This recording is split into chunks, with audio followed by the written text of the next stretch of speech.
this game has a reputation of being hard. Yeah. I think that this game has a mechanical baseline that allows it to be hard. And when you say this game, you mean Pathfinder in general, not just Abomination Vaults. No, not our campaign, just Pathfinder 2. Like, people say Pathfinder 2 is hard, and it's like, well, not if you make it easy. Yeah. Like the idea that this game is hard intrinsically, I think is a false argument. This game is not hard. This game can be hard. You can make a hard game out of Pathfinder. I think it's the reputation. Like, when you asked me to play this in the first place, I was like, I don't know. Pathfinder's supposed to be like really crunchy and hard, and I don't know if that's going to be my thing. Like, I feel like the narrative of people who haven't played it, that's definitely the feeling that this is the hard one. Reputation. Yeah.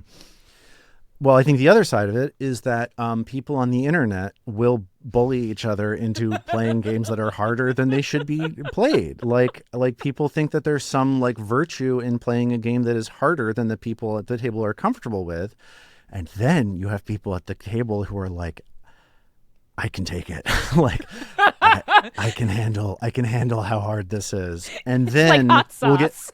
It's like hot sauce. Exactly. Difficulty in this game is like hot sauce.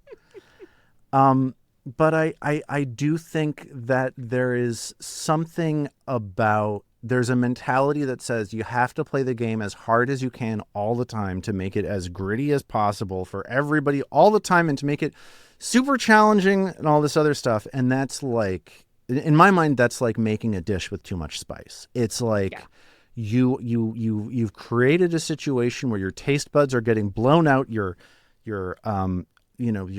oxytocin receptors are getting burned to a crisp because you have every moment is like you're on the verge of wiping out all the time. And I just don't think that tone is great for telling a number of stories. It's great for telling a story where it's like, we're going into hell and everyone's gonna die. Like, I think that's like that, then it's great. I think it's a great mechanical underpinning for that sort of story, but it does limit you if everything is so punishing all the time. I think the sentence you just said is such an important sentence. Like, you're kind of getting to what's the story you want to tell, because different games allow for different types of stories. I remember Gen Con a few years ago, I was going around the floor and I stopped at this booth and I was talking with this guy and he was showing me and it's Role Player, which is a really old role-playing game. Okay. I think it's Role Player. I've got he gave me the sheets, so like the kind of demo sheets, and it was so crunchy. Like the page he gave me was just all numbers.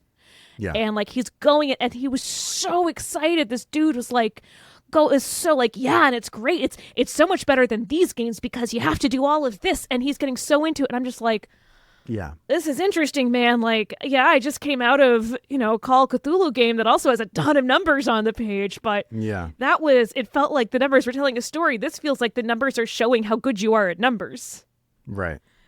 Which for a certain kind of game is great. Yeah, like if what you want to do is like really get in there and simulate the entire thing. That's just not the game I want. I like a game that is where I'm thinking about the narrative, and I feel like that's one of my favorite parts about Pathfinder. I'm just about to wrap up my Brindlewood campaigne, and I mean, Brindlewood Bay, holy cow. Maybe it's also You're loving it. My friend who's our GM, like he listens to the podcast. I don't know if he's on the Patreon, but he's amazing. Like, he sets up every episode. He narrates a whole, like, as though it's a TV show, as though we're watching Golden Girls, like a whole opening sequence, very kind of late 80s, early 90s. He's got soundtracks. Like, I come out of every episode wanting to sit down and write the story of my character that episode, that encounter, that session.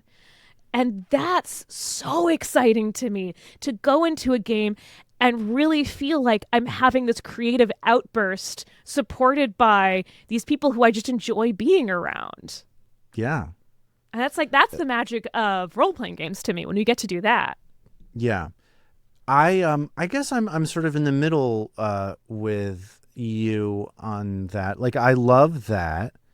And I love, like, I love situations like we're talking, like the ones in this episode that we're talking about, where it's like there's a puzzle being put to you. Oh, that's still a story. Like, I'm still in thinking about all the characters there, because it is.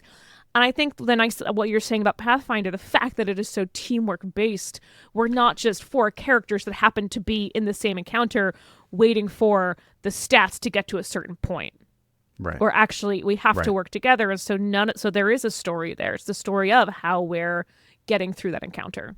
And in my mind, the strength of Pathfinder is that it's very easy for me on my side of the screen to modulate the challenge up and down to like match the tone. Like, I find this game very easy to like control the peaks and valleys of the roller coaster to make it so it's like there's a ride that you're on rather than a brick wall that you're running into over and over again. Unless I mess it up and hit Istin too many times because I've misapprehended whether Istin is an appropriate secondary tank.